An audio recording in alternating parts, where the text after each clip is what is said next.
ভাই 10 টাকা দিবেন ভাই, দেন না 100 টাকা। বুঝলাম না, এত রাইতে দোকানটা বন্ধ করুন নি? আপনাকে এত রাইতে পাওয়া লাগে? দিনে তো বইরা জায়গা, আবার রাত্রে দোকানটা বন্ধ করে শুনকাও। দাঁড়ান মিয়া, দিতাছি। हेलो रुको जरा, सबर करो। बोला धक्का मुक्की नहीं करने का, आराम से लेने का। हाँ,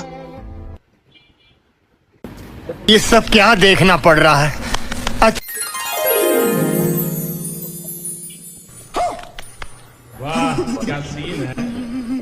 এই এটা গুলি দে তো, এটা গুলি দে। हरामी हो बेटा।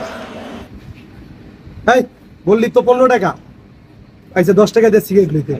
পাইছামি করার জায়গা পাও না? ভাই আর 5 টাকা দেন না ভাই, আমি বুঝতে পারবো। 5 টাকা দেন না, 5 টাকা। 10 টাকা আমার তে নিয়া আবার 5 টাকা দিয়ে 15 টাকা সিগারেট মারাইছেন। যা ফট, দিমু টাকা চাই ওটা, যা ফট। তো ওটাই গেলাম নাকি?